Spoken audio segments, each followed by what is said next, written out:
আসসালামু আলাইকুম, সবাই কেমন আছো? আশা করি যে যেখানে আছো ভালো আছো, সুস্থ আছো।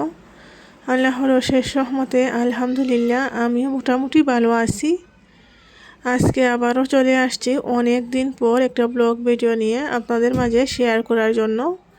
আর আজকের ব্লগ ভিডিওটা একটু অন্যরকম, আপনারা দেখতে থাকো পুরো ভিডিওটা।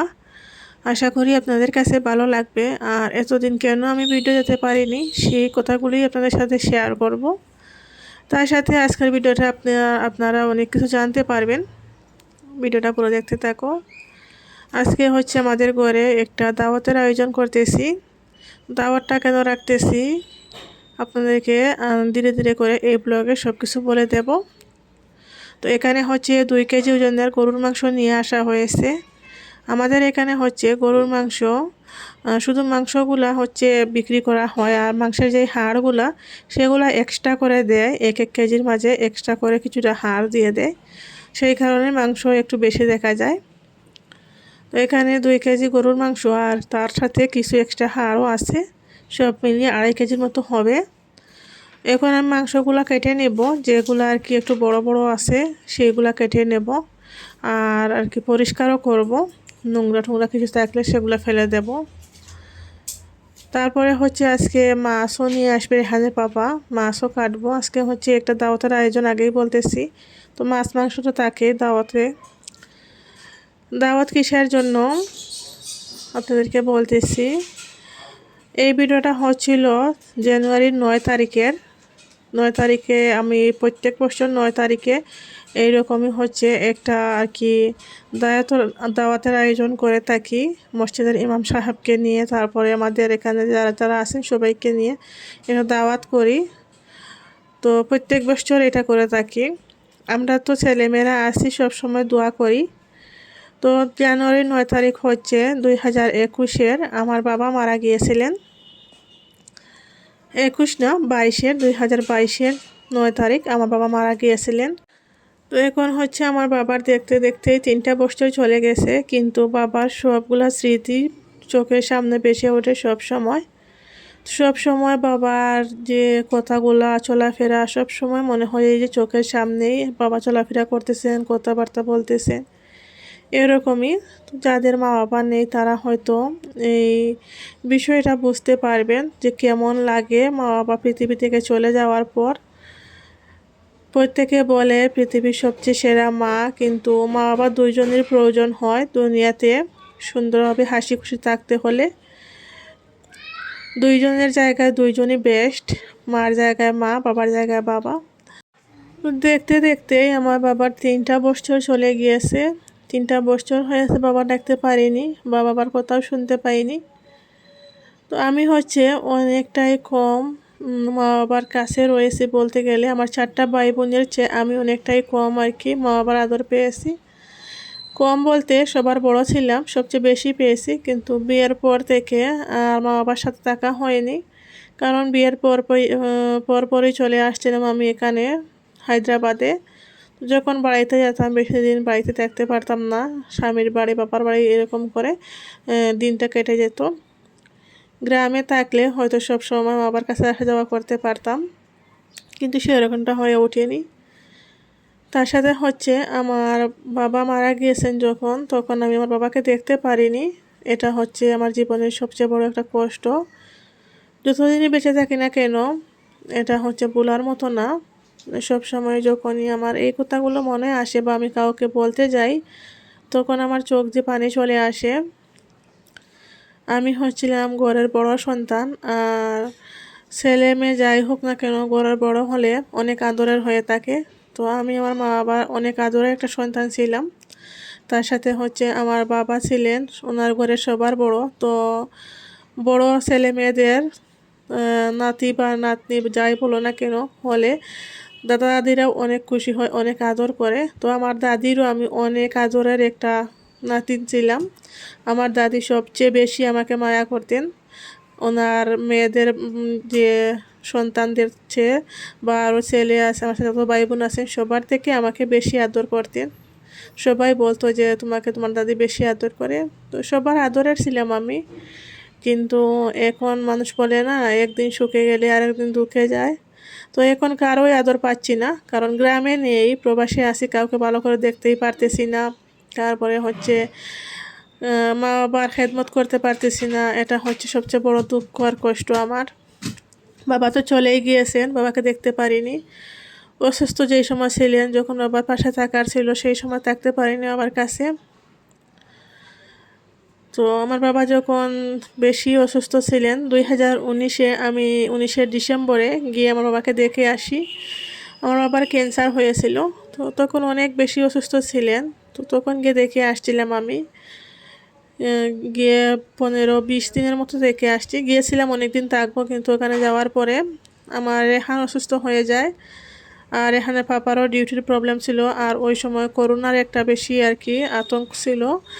তো করোনার কারণে যে ওনার ডিউটিতে প্রবলেম হয়ে যাবে যদি বেশি দিন থাকেন, ডিউটি চলে গেলে আর পাবেন না। তো ওই সবগুলা কথা ভেবে আবার চলে আসি আমরা।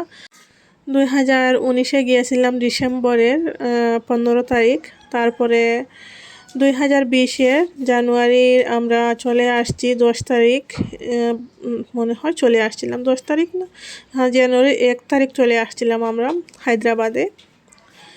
তো বাবাকে ভালো আছেন দেখেই চলে আসছি, কারণ ওইদিকে বাচ্চাকেও দেখতে হবে রেহানের, তারপর ওনার ডিউটিরও প্রবলেম হয়ে যাবে সেটা ভেবে চলে আসছিলাম।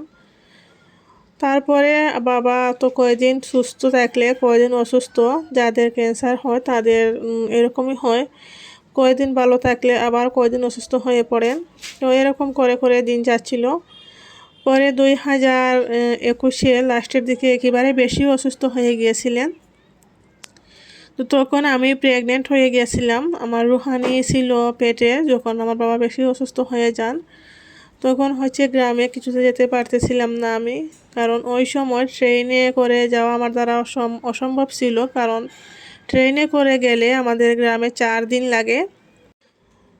তো প্লেনে করে যাওয়ার মতো আমাদের কোনো আর কি উপায় ছিল না ওই সময়, কারণ আমরা যখন 2019-এ গ্রামে গিয়েছিলাম, তো আসার পরে রেহানের পাপার করোনা হয়ে গিয়েছিল। তো ওই সময় করোনা হওয়ার পরে আমরা হায়দ্রাবাদেই ছিলাম।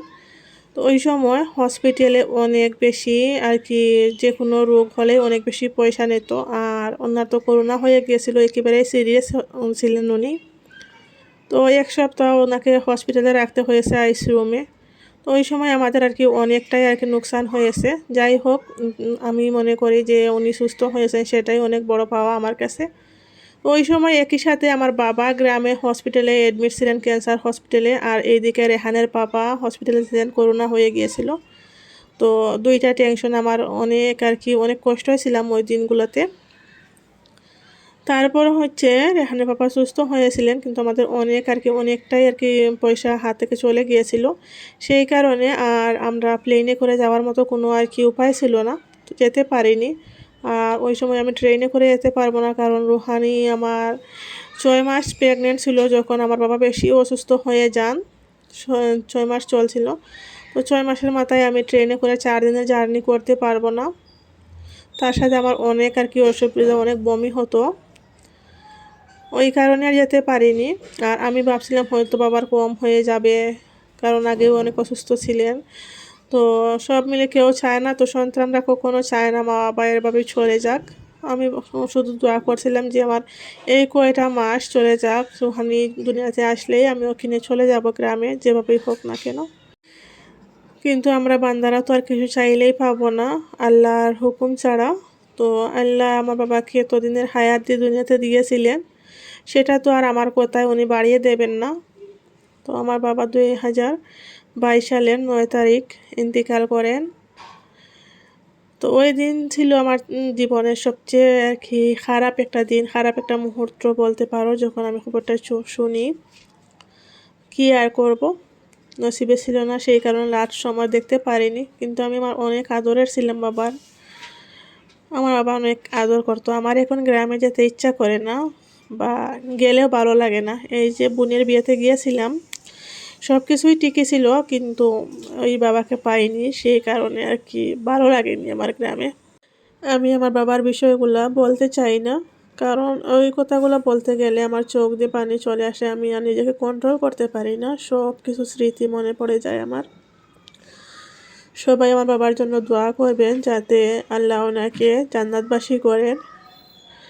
পৃথিবীর সকল মা বাবার জন্য আমি সবসময় দোয়া করি যাতে ওনারা ভালো থাকেন, আর যারা মারা গিয়েছেন তাদেরকে আল্লাহ জান্নাতবাসী করেন। তো সবাই আমার বাবার জন্য দোয়া করবেন। এখানে সবগুলো রান্না কমপ্লিট করে ফেলেছি। তো মাছ ভুনা করেছি 15 পিস মাছ, কারণ আমরা সব মিলিয়ে 15 জন মানুষ, সেই কারণে। আর এখানে এই যে পুরো কুকার ভরে গিয়েছে, একটা মাংস করেছি, মাংস ভুনা, আর ডাল রান্না করেছি। আর এতদিন হচ্ছে আমি ভিডিও দেইনি, কারণ হচ্ছে আমি একটু অসুস্থ ছিলাম, সেই কারণে। মানুষ অসুস্থ থাকলে, শরীরে ভালো না লাগলে কোনো কিছু করতে ইচ্ছা করে না। আর ভিডিও তো অনেক প্যারা আমার মনে হয়, ভিডিও করা, এডিট করা, সবচেয়ে বেশি প্রবলেম হয়ে যায় ভয়েসটা দেওয়া। শরীরটা ভালো নেই একেবারে, এখনও ভালো করে ঠিক হয়নি, সেই কারণে আর কি ভিডিও দেইনি।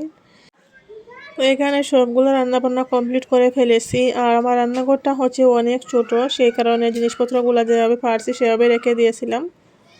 আর এখানে খাওয়া দাওয়া চলতেছে, দোয়া করা শেষ হয়ে গিয়েছে। সবাই দোয়া করবেন আমার বাবার জন্য যাতে আল্লাহ ওনাকে জান্নাতবাসী করেন। আজকের ভিডিওটা এখানেই শেষ করতেছি। সবাই ভালো থেকো। আল্লাহ হাফিজ সবাইকে। আসসালামু আলাইকুম।